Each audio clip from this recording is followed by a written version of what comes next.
has spent his life with horses, cattle, dogs and people.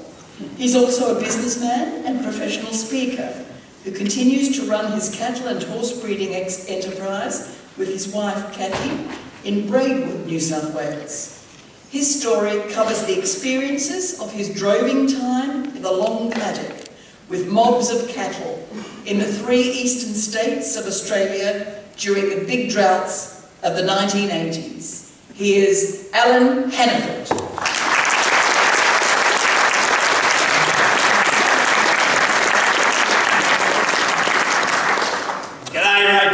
How are you? That's it. Now you've all done your exercises, you're ready to roll. Right? Now, don't you like the haircut? When I saw the group here this morning, I thought I've definitely got a lot of brothers here. Totally related, you know. When you're bald, it's like giving a boy the name Sue. Sooner or later you've been challenged by a few dumb things that have happened in your life. I had a beauty, and this has nothing to do with what I'm going to talk to you about, but I had a beauty the other day. I've got to share it with you. I'm at a board meeting of a very prominent sports organisation, without getting into it too heavy, and there's about 14 people sitting in the boardroom. And it came time for a break, and only one young fellow got up to walk out. He's a hotshot young sportsman, very high octane, beautiful head of hair, well groomed. He went outside, and when he came back in, everyone was waiting for him to return. And he walked past me, and he had to shuffle in behind me like that. And he patted the top of my head. Not a good move. And he patted it again. And he said, "It feels just like my wife's backside."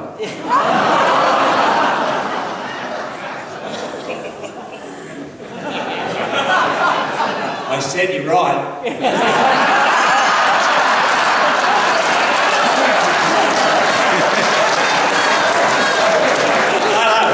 What I want to share with you is the story of the best year that I've spent in my life so far. And it came about through adversity. It came about through the big droughts that we had in our area. And I live, my wife Kathy and I live at Braidwood, which is 100 kilometres east of Canberra, between Canberra and the coast. And when you run into adversity in any business, the trick is to make your decision early so that it doesn't become urgent, so you've got another alternative.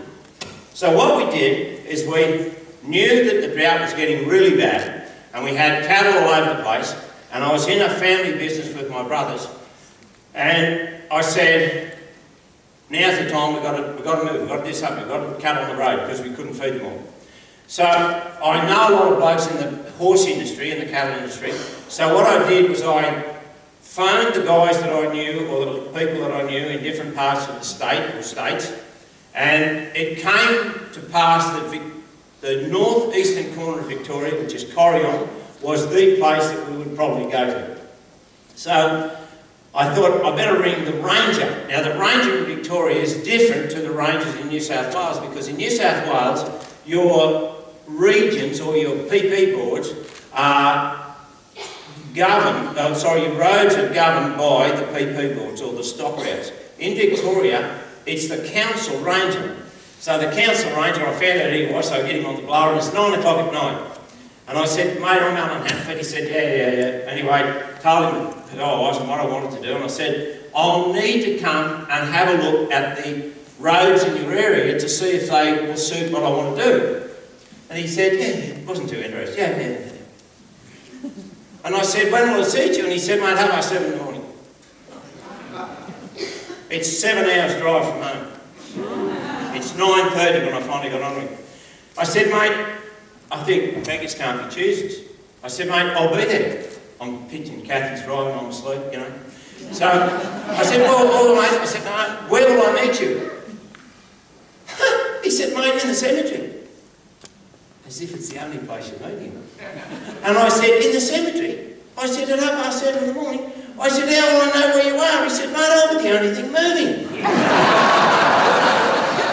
So, sure enough, I turn up, fog, you could cut the fog with a knife. So I said to Kathy, I said, I'll just go and find this guy. She said, don't go too far away. Like it's a bit spooky. I said, geez, they're all dead. What are you talking about? Anyway, I'm walking through the cemetery. Bang, I see some clods flying up, right? And I've got to tell you, it is bloody daunting to look into a grave and see someone talking back at you. So old mate's in the grave and he's digging the grave, so he's moonlighting as the grave digger. So I go, mate, I said, I'm nearly finished. Threw a couple of clods out, so I'll just square it up and I'll be out of here. Do it every day. So he jumps up and he went and had a look around the area, and the area was perfect for what we wanted to do. Now, why there was grass still there is because it was hard. It was a hard place to manage a big mob of cattle. And we needed to take about 11 or 1200 head away. So I said, mate, it'll be right, I'll come down. He said, well, you can start here. So we basically had it organised. We went back home and I phoned my brothers and they got the cattle ready. When Kathy and I went home that day, then we put together our plant, which is what you have as your moving management base and living base. And it consists of a truck, which is divided, look good if I fell out, wouldn't it? I'd get a laugh. You've got a truck divided into two, so the front half of your truck is just like a storeroom. It's like, your dog biscuits, your cattle signs, your shovels, your gun, all that sort of stuff. It was fully licensed, I might add. And the back half we use for emergency transport of a cow or a crook or a horse got sick or something, or we needed to go somewhere quickly and ship some stock. So, and the rest of it, we had a caravan, we had a Land Rover ute, we had a motorbike, we had all the cattle signs, we had dog biscuits, gas bottles, all that sort of stuff. And plus that, we were going to take our two children with us. They were, at the time, they were 5 and 3. Both girls would do anything, they're just like their mother, they are very adaptive. Now, how this came about was Kathy said, I think I should be on the road with this, Tom, because I've been several times with big mobs all over New South Wales. And what I had is I had young guys working with me. Now, I don't know, but when you get a young guy, or young guys together, which is worse, 2 equals 0. So I took these guys one, and it took me more trouble to look after these guys than it did to bloody cattle. Like, you have no idea. They would fall in love on a heartbeat. One fella came back one night and said, I'm in love. I said, it's supposed to be good. Anyway, we talked him out of that, and it was always a problem. So Kathy said, I'll go this time. Cut half the problem off. It was fantastic. So we headed off and we landed at Corrie. My brothers organised all the cattle to go down, which is a pretty big logistic thing. So we ended up taking 1,146 cattle.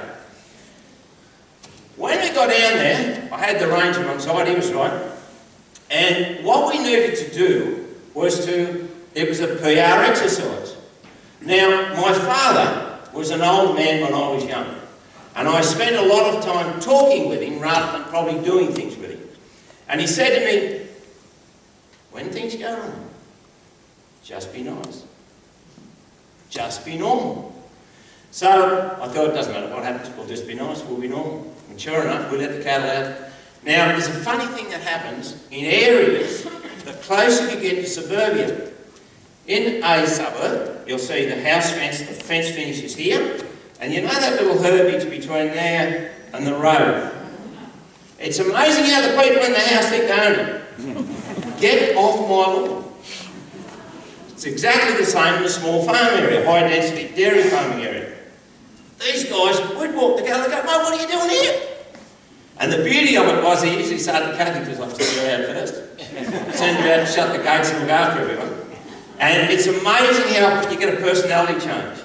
Kathy would go along and they'd be a bit sharp, a bit curt. I'd come along and I'd stop her over my shoulder, riding a pretty big horse. All of a sudden, mate, how are you? So we started off like this. So one day, we let our cattle out. We'd been there 2 or 3 days.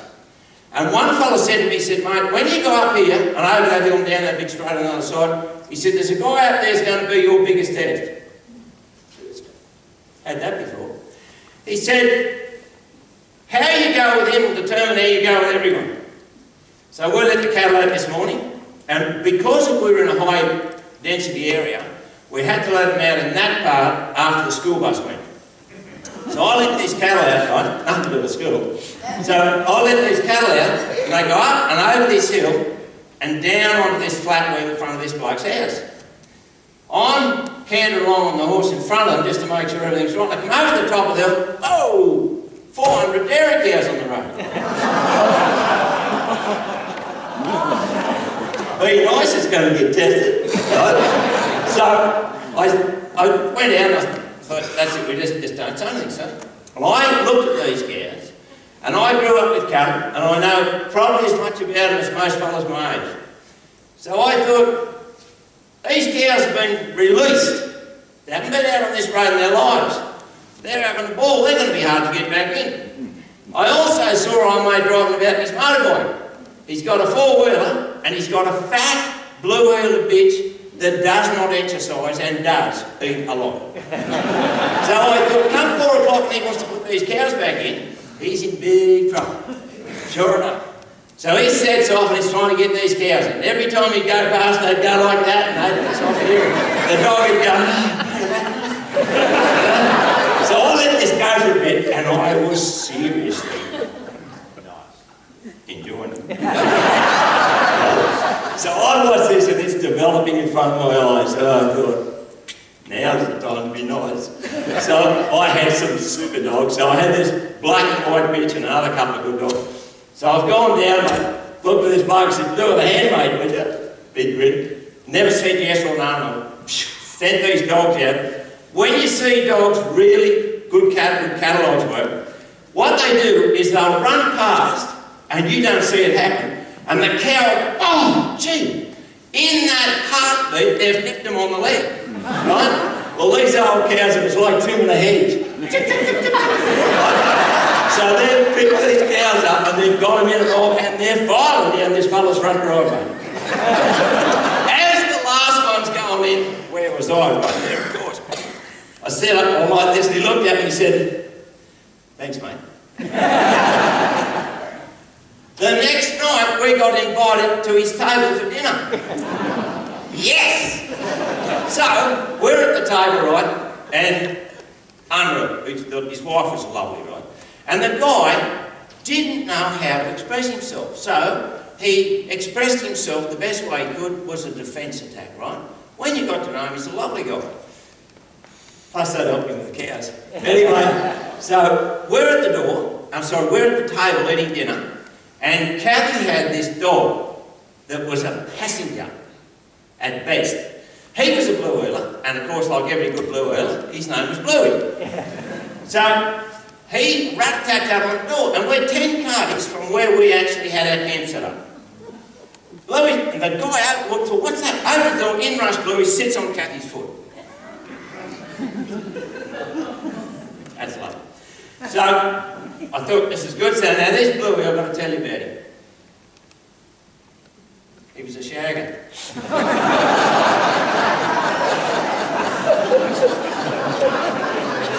You laugh. I tell you. He taught me so much about the power of focus. Like all he did, think about sex and eat. So the fuel plus the exercise, tiredness. All he did was sleep all day, eat and shag, that was it. And because he did no wrong and he was always there, like in the defence of Kathy, everyone loved him. God, he was good. Anyway, so that little exercise set us up pretty good. Now, when you're on the road with a big mob of cattle, if you've got half a dozen, that doesn't make any difference, but if you've got a big mob, it's pretty romantic, and people like to come and be with you and share the experience. And I knew this young hotshot lawyer in Melbourne, Paris he was, great young fellow. So he rings up, and of course they want to give you a hand. It's not H-A-N-D, and it's not H-E-L-P, it's nuisance. But anyway, you go along, so he's a great guy. So he turns up in his new Jaguar sports car. Great PR, right? So I knew a guy about 10 k's away, I said, mate, we've got to get rid of the car. We go park the car, bring the guy back. We turn back, this is the first afternoon on the camp. Kathy goes, I've got to go to town, got to get a few supplies, I'll take the kids in for a run, that, yep.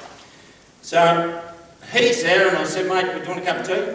We didn't sort of drink too much grog. And because you're always on call, a bit like a doctor on call. At any moment, you know, a bottle can fall out of heaven. Yep. So this guy said, do you want a cup of tea? He said, mate, I love a cup of tea. I said, well, I've made a cup of tea. He said, where's the toilet? I said, mate, over there. Just pointed like that in the general direction of a very heavily gummed tree hill. So I said, mate, over there. And he went, no. Big job. I said, mate, bigger tree. So off he goes. Gutted. Mortified. So he heads off, right, because I'm fixing the tea up, doing a few jobs, feeding the dogs, one thing or another. Next minute he comes back, and you know, like, when you know when someone's embarrassed, they pull their trousers up too high. Everything is not good, right? So, this is true. So he comes up, he stands in front of me, and I said, mate, here's your tea, right? Sit down. I said, pull up. So we used to have a lot of those breakfast chairs. You pull them out at the moment, so we got the breakfast. Sit down now. So he sits down. And I said, Dad, so how have you doing? Hey! I said, mate, are you all right? He said, I was as if I took my God. And he goes, yeah, well, down. He jumps out of the chair and I said, mate, what's going on? He said, I'm all right. I thought, anyway. So he's gone another couple of minutes. Well, he let out this almighty yell. And he screamed, and he jumped up, and he undoes his trousers, totally without shame, like he's in desperate trouble. He's dropped his gear, dropped his underpants around his ankles, and sitting right in the middle of the underpants is the biggest bull head you ever seen.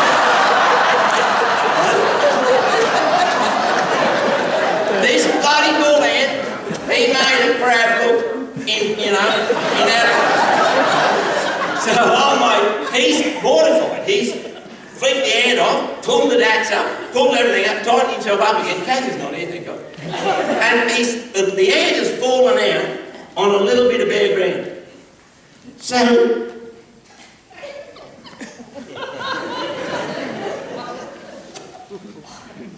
he said, what's going to happen to the hand? I said, mate, we'll get him some counselling and let him go. Anyway, and during this time, our Kathy was all great. Kathy's nice to everyone, the kids spent time with other families, like it was fair dinkum. It was the best year of our life, it was fantastic.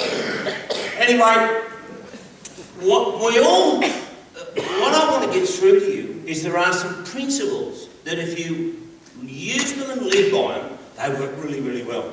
One of the things that Kathy, this beautiful person I'm married to, is always clean and tidy. One of the rules when we went away, she said you're never allowed to come into the caravan with the boots on. Now that doesn't sound much, but it's the start of an avalanche. If you don't come in with the boots on, there is no shit in your caravan. Right? So that was one of those. So we're always neat and tidy. Every single day that I was away, I had new jeans, clean shirt, and, you know, our horses, I only had 2 horses. We looked after them really, really well. One was a stallion, and he was a chestnut horse with a big, baldy face, as flashy as, right? As you would expect. Anyway, Kathy's horse got this horse looking good. I always had the gear clean, the dogs looked healthy. So, one day, this lady turns up, and with her husband, and I'm sort of out from here to the front railway, and she gets out of the car with her husband. Very attractive couple they were. She gets out, she looks at me on the horse and she said, oh my God, darling, he's so handsome. I said, thank you. She said, the horse.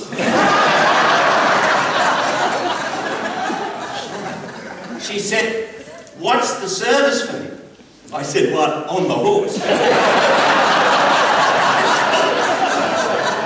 She said, and this is all because he was always looking nice, right? So she said, I'll pose a question for you. She said, I've got a mare that's 16 hands. Now, 16 hands is a pretty big horse.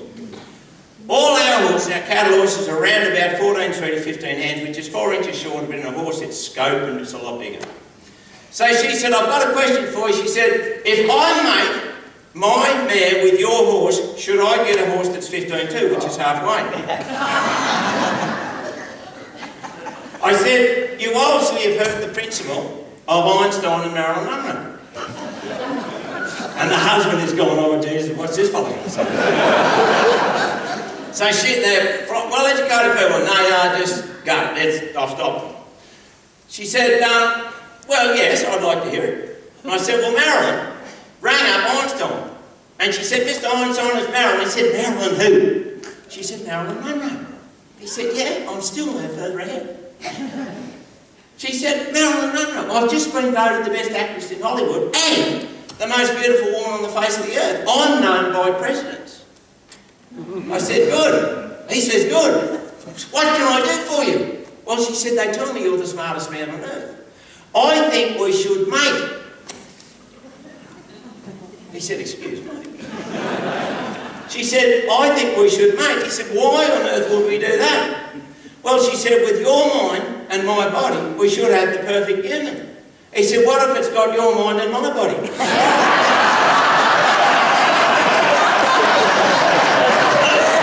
So, that's the principle of breeding animals. So you don't mate here to there and think you're going to get there. You look at our children, look at the people around you. They are mostly like one of their parents. Mostly, right? So, moving on. We're doing pretty good. Our cattle are doing fine. And we are, Kathy's done the PR job you couldn't believe. And it's coming up towards Christmas of 1982. A lady turns up and she said, oh, Kathy, would you please come to our place for Christmas dinner? And I overheard it, and I said, darling, we can't. And she said, well, I know. And Kathy's feeling bad because she couldn't tell the lady we couldn't go. And she said, but why can't you go?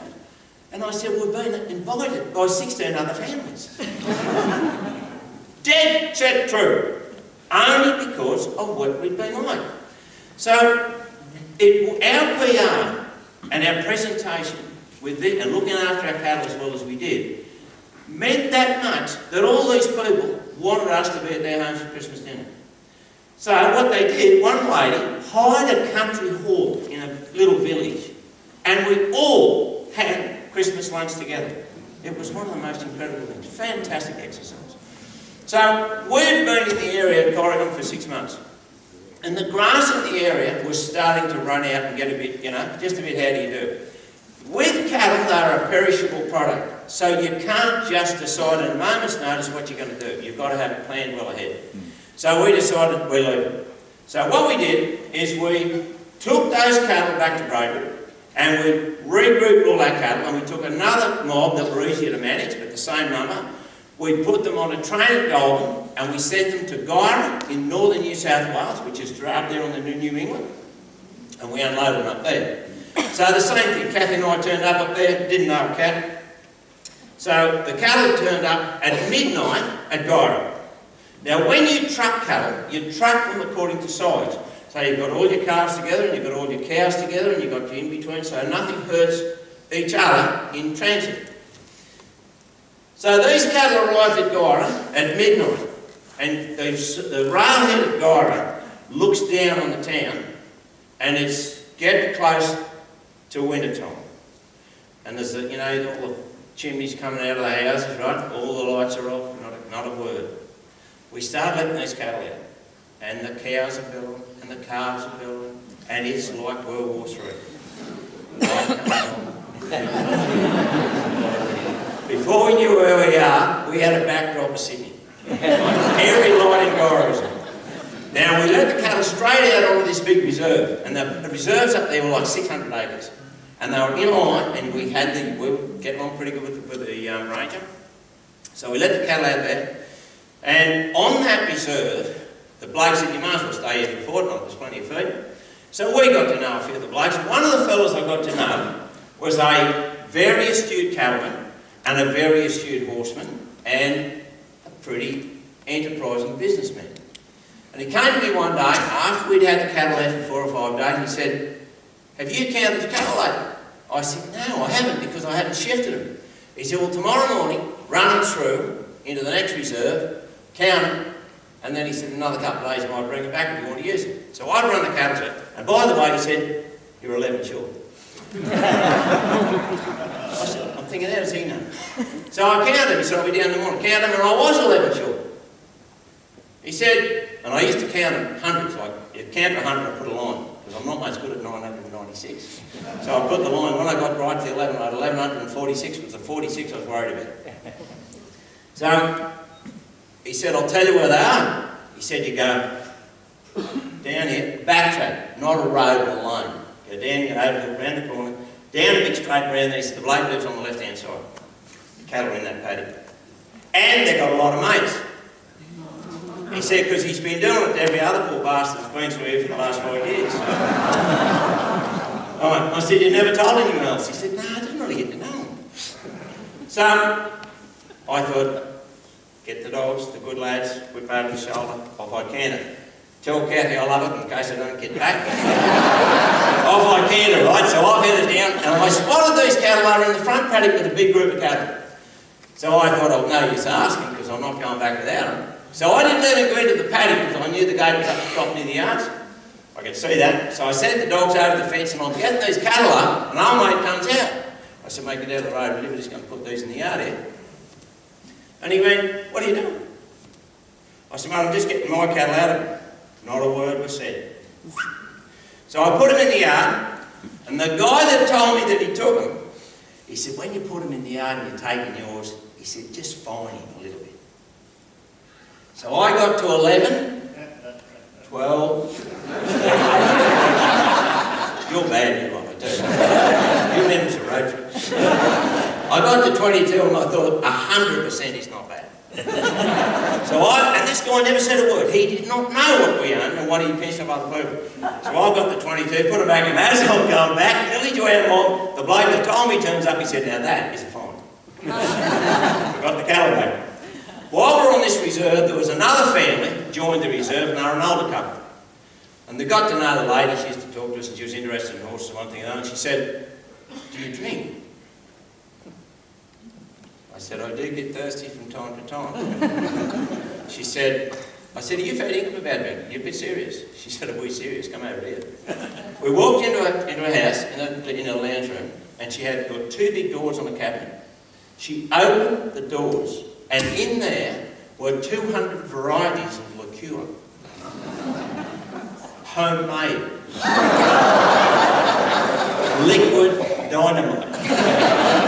Would lift the rust off a bowl. So we tried them all. We were there in that reserve.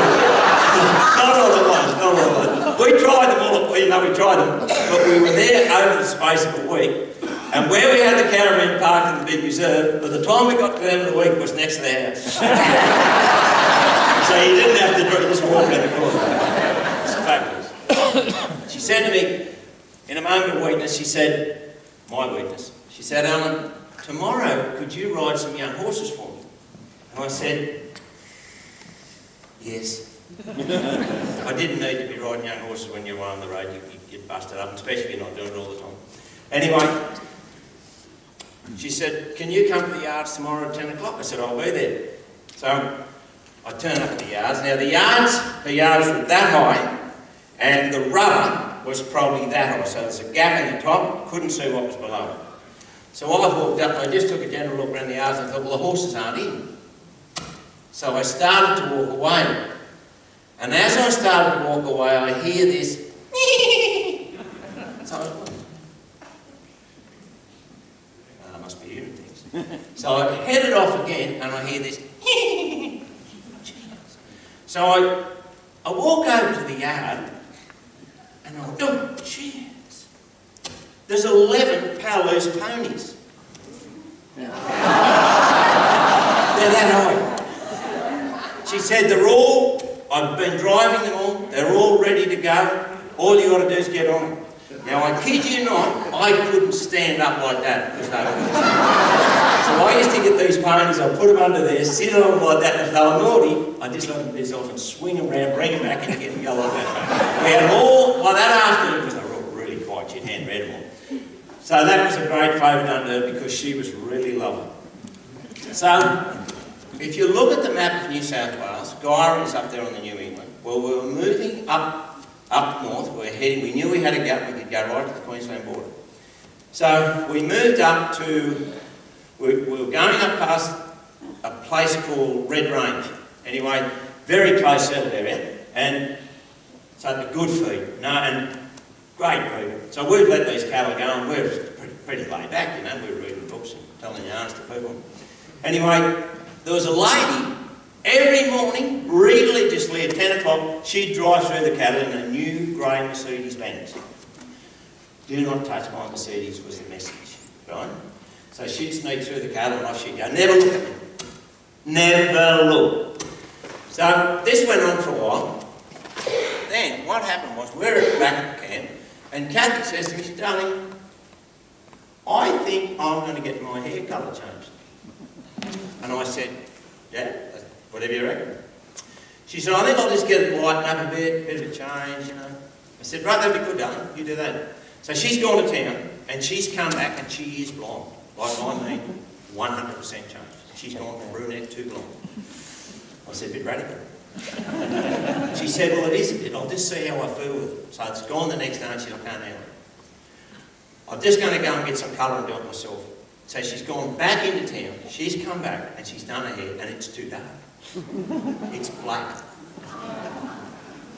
So she said, I can't handle this either. So she's gone again.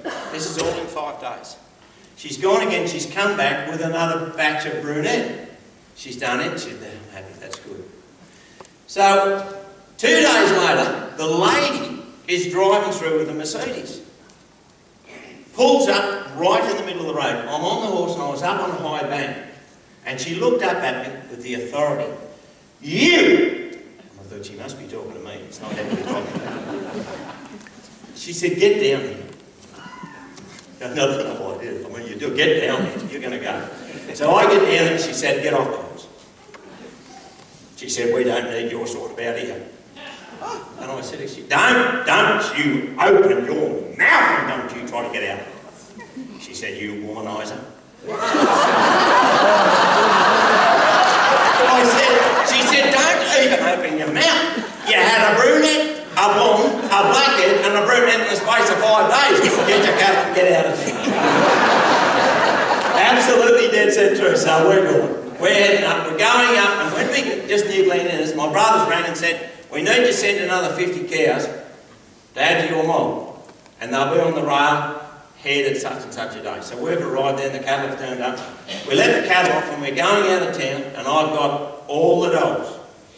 Kathy's got the lead and she's shutting the gates and looking after things. On the northeastern corner of Glen Innes is the caravan park. Most caravan parks are set up in the quadrangle where the caravans park off at the administration blocks at the front. So this was just about like that. Go in there, there's the administration block, right. So I've looked like that, it's like looking straight in that alleyway. I've looked like that, and there is the pet kangaroo. By nature, he's fat. He's out of condition. He's not that old. And he moved, and my big dog spotted him. Off he goes, right, with the pack. Loss of control. Do whatever you want, they get a roo for lunch. They're set off, well, the roo has chucked a ride. He's gone across this front of this quadrangle. He thought he had fire on his backside. He's hit the first corner and skidded out of it. He's got himself together and off he goes down the straight. The dogs haven't got too much of a lead on him, but the big fella's getting a bit closer. They've gone round the corner at the bottom. He slipped out, picked the foot up on the curb of the cement, got himself together again. Off he's gone again. He's run around the next corner and they are getting close. We're talking the heat of the breath. Round the next corner, they're coming up and almost losing a bit of condition. He's come around this corner here and he thought, time to decide what to do. Life-threatening. He turns and looks straight at the ladies' toilet. He's committed. He's gone down. You know when the toilets go like that and they go like that? The roo has gone down and he's gone, can't take the corner. Hits the anchors, right? His feet fly straight from under him.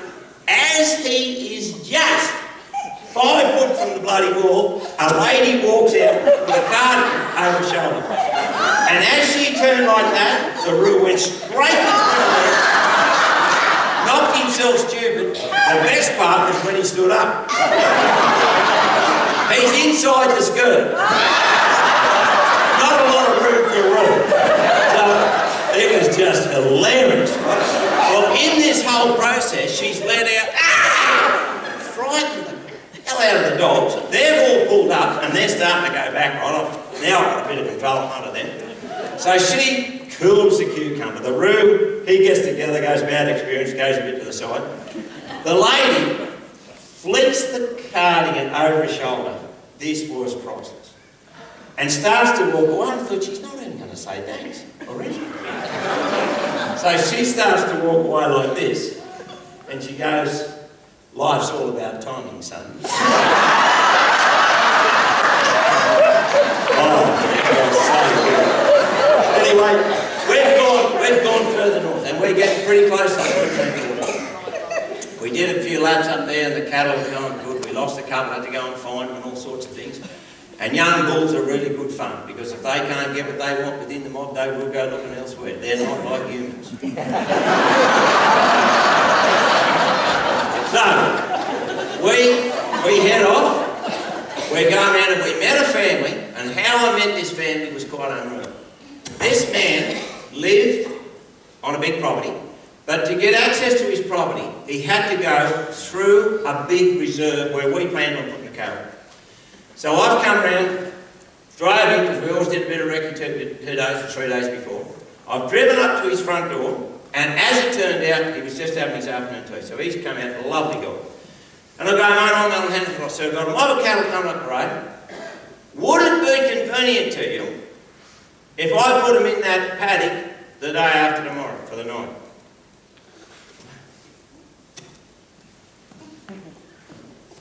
I thought this will be good.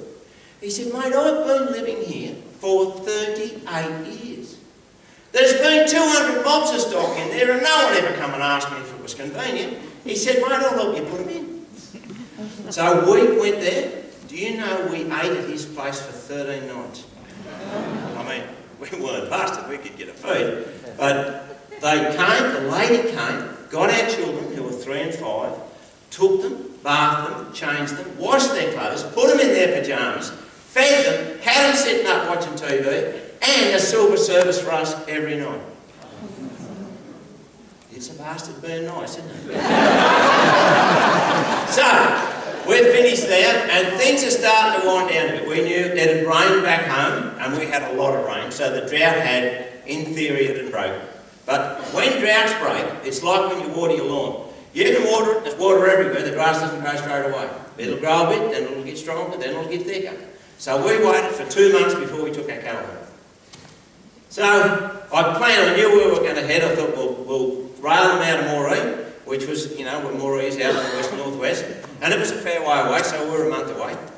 So things were going really, really well. And there was a little village, and the lady who was living in this village, it was, you know, just a little country town, maybe 20 or 30 houses. And she came to me and she said, Alan, when you come past with your cattle, do you think you could put them in our town? I'll make sure that we shut all our gates and everything where they shouldn't be.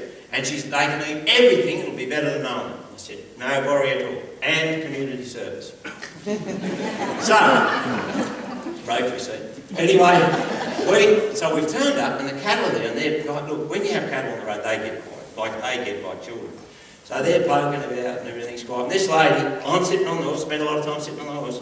So I'm sitting on the horse, and the lady comes down and she goes, and I'm looking out over, like I'm looking at all of you, looking over the cattle in the town, and she said, you know, Alan, I think, and I've been here I think these are the best behaved cattle I've ever seen. I said, well, thank you very much. And as she's saying this, I'm looking straight over her head, and there, in the background, is the men's toilet. With an old painted sign, you know, in the bush they get others, men, right? Men's. So there's the big men's sign, and as she's telling me how quiet our cattle are, out of the men's toilet walks our Hereford bull. and parked himself right underneath the men's sign. So I couldn't help it. I said, not only are they quiet and well behaved, but I said they're hygienically oriented.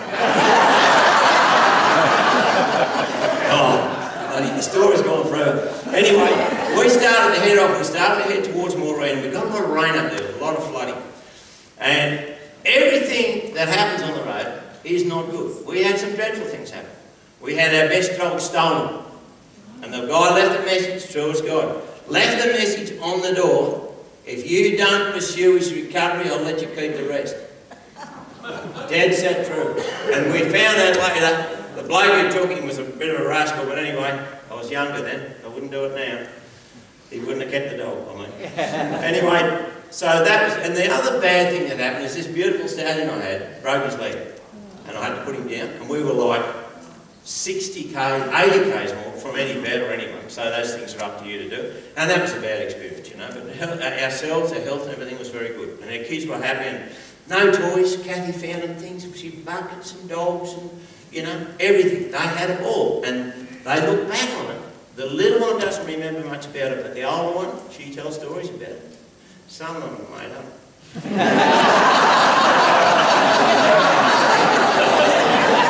Anyway, so we're heading down. We came to, there's a place up there which is east of Moree called Palomalo. Lovely little village. And between Palomalo and the highway that goes between Inverell and Moree, there's a flood lake, which really is only a wet weather lake. Anyway, we've got our cattle there, and it's heaven. Like, there's plenty of feed, and the cattle are doing well, and we're just really doing nothing entertaining people. Anyway, bloke comes down. Now, there's a miraculous thing that happens when you're on the road with a lot of cattle. Everybody, and I mean everybody, has got the dog that you need. That will make the best cattle dog that Australia's ever seen. So, and we'd have them tied up to the door when we wake up in the morning. We'd have them when we got back from work. We had dogs running out our ears. I could have been called the assassinator. I'd kill so many dogs. Because there was these blokes, they didn't want to do it. They didn't want to give them up to anyone else, so they'd leave them with us. You had no other choice. Anyway, this particular day, a bloke turns up, and he's a big lumpy young fellow, and he said, mate, I've got the dog for you. He said, mate, is he bred right?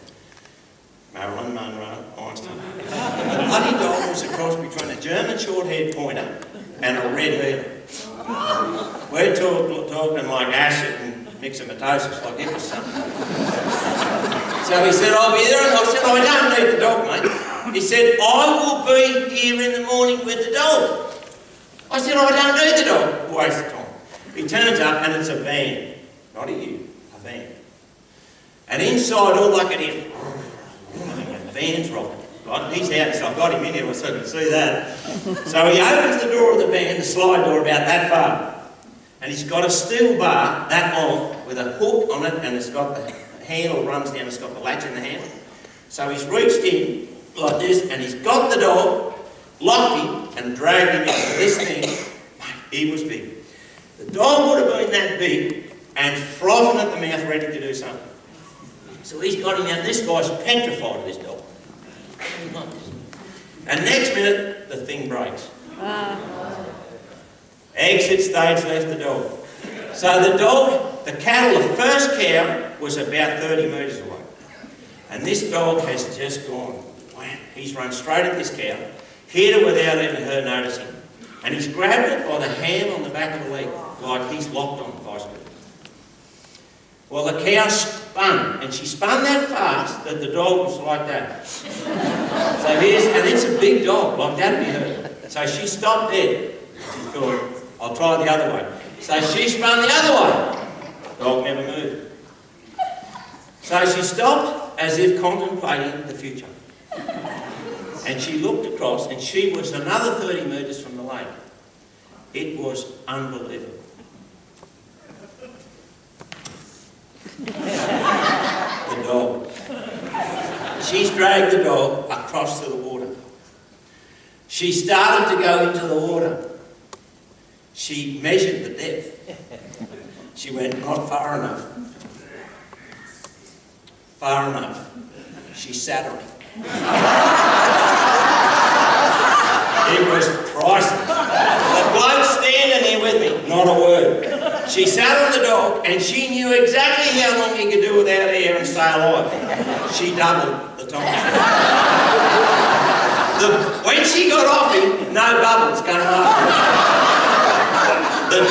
The bloke said, "Mate, what's going to happen to the dog?" I said, "His future is done." And you wouldn't want to know what he said next. As pure as the driven snow, he said, "Mate, I've got another one at home for replacement." You know you can't win. So we're heading, and we're only like a day or two away from the Moree yards where we're going to draft the cattle into their lines, and it was a bit of a big tour. Get them ready for the train. You've got to have them. When you load cattle to go a long trip, you don't send them full of feed. You let the feed get out of them. So all that. A mate of mine, who's an agent up there, is a smart ass, but he's a great guy. And he was coming over to give us a hand to do the cattle. He was going to bring his young fellow with him. Great, it was great, real good cattle. So it's getting a bit cold, getting in the middle of winter. And Cathy says to me, "I think I'll slip into Moree and get a coat for Bluey." I said, "Darling, he doesn't need one. His hair's that thick, dirt on him that thick." I said, "He's fully inside." He said, "I'm getting him a coat." Guess what? She got him a coat. So she goes to town and comes back with the best oilskin coat you can get for a dog. Button up, little zip, hold it. But it had a pocket on each side. So the dog's walking around, and I thought, Jesus, those pockets. Philip's going to ask what he's got in the pocket. Louie's wandering about, proud as punch. And I said, "Cathy, I just got to go to town." She said, "What are you going to town for?" I said, "Men's business." That covers a lot, doesn't it? And secret is the next level. So I've gone to town on men's business. I've got a packet of condoms. So I put a condom in each pocket. So I knew we would be drafting and looking after cattle for 3 days. So Philip's there, and I thought, we've gone 2.5 days and he hasn't even looked at the dog. We've had smokos and lunch and dinner and drunk a few groggs and nothing, hasn't said anything about the dog. Out of the blue at the last smoker, he goes, "What would a dog have pockets in his coat for?" I said, "Mate, I don't know. He's not my dog." He said, "No, but it doesn't matter." I said, "What would a dog have pockets in his coat for?" I said, "I don't bloody know." I said, "Why don't you have a look?" So he calls him over, right? This is bloody right. He calls him over, he said, "Bluey, Bluey, I love him." I say, "Hold on." Philip undoes the clip, slides his hand, he pulls out the condom. He said, "Mate, he's got a bloody condom." He said, "What would a dog want a condom for?" I said, "Mate, he practices safe sex."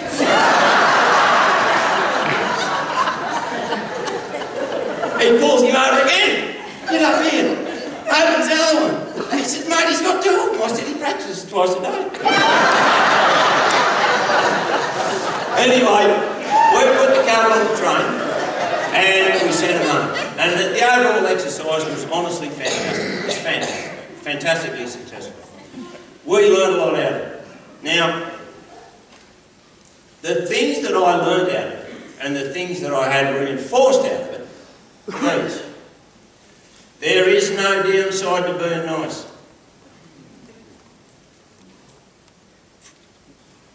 There's no downside to being normal. There's no downside to being neat and tidy. It's not hard. And there's no downside to wearing a smile. One thing that I learned is that I'll never go against my gut feeling if it's based on my own experience. Never. I'm wrong every time I do it. You know, because someone will talk you out of it. They go, "No, I don't think so." So, back yourself. The other thing is that when you make mistakes, and we all do, it doesn't matter on what level, whether it's doing your garden or doing something that's really big in business or shifting a mob of cattle. If you make a mistake, they're the things you learn from. So embrace those things And value them because they teach you something. Don't do them again, but use them as your education. The most important thing of all that I learned is that time starts right now. If you like what I've talked about, tell someone in the corporate world, because this is what I do. Thank you so much for listening to me.